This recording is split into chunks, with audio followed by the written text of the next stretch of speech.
জয়রামবাটি অর্থাৎ মা সারদার যেখানে বাড়ি, সেখানে এই সিংহবাহিনী মায়ের মন্দিরের মাটি যদি গায়ে লাগানো হয় একটা অদ্ভুত চমৎকার হয়।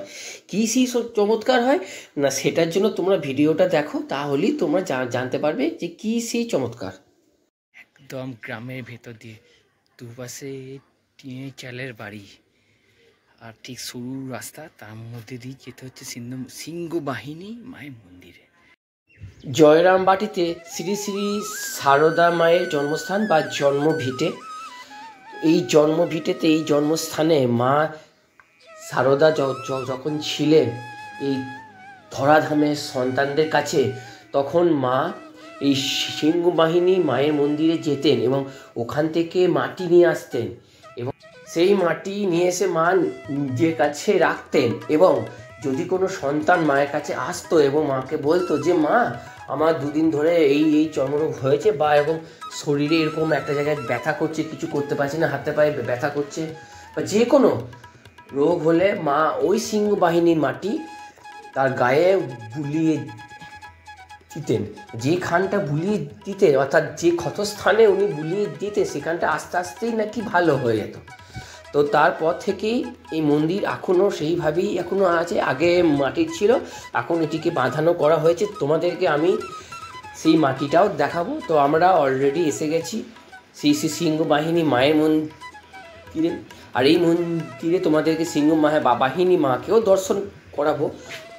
সিংহবাহিনী মাকে দর্শন করার আগে মায়ের পূজিত সেই সিংহকে তোমরা দর্শন করে নাও। তারপরে এবার আমরা আস্তে আস্তে যাব মায়ের মন্দিরের কাছে, অর্থাৎ মায়ের কাছে। দর্শন করার আগে সেই মাটিটা তোমাদেরকে দেখিয়ে দিই। এই হলো সেই মাটি। এই মাটি তোমরা অবশ্যই যদি মায়ের মন্দিরে আসো একটুখানি নিয়ে যাবে নিজের ঘরে, অর্থাৎ যেখানে ঠাকুরের সিংহাসন আছেন সেইখানে অবশ্যই রাখবে, একবার করে ধূপ ধুনো দেখাবে, তাহলেই হবে। এবং এই মাটি আজও সমানভাবেই কাজ করে। আগে যেমন মা সারদার সময় যেমন কাজ করতো, এখনও কাজ করে। মায়ের স্থান, মায়ের মাটি এ জন্মান্তর ধরে থাকবে এবং এটা সব সময় কাজ করবে। তোমরা শুধু মাটিটাকে ভক্তি ভরে গ্রহণ করবে, অর্থাৎ নিজের বাড়িতে নিয়ে যাবে, সেখানে ধূপ ধুনো দেখাবে, তাহলেই যখনই কোনো সমস্যায় পড়বে এই মাটিটির পরশে তোমরা সুস্থ হবে। তো তোমাদেরকে সিংহটা আগেও দেখেছি আর একবার দেখিয়ে দিলাম। এরপরে আমি তোমাদেরকে একটু ভোগঘরটা একবার দেখিয়ে দিই।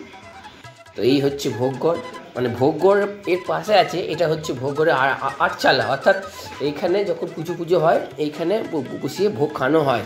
আর এই হচ্ছে মা সিংহবাহিনী। তোমরা মা সিংহবাহিনীকে দর্শন করছো, এখন মন ভরে দর্শন করে নাও।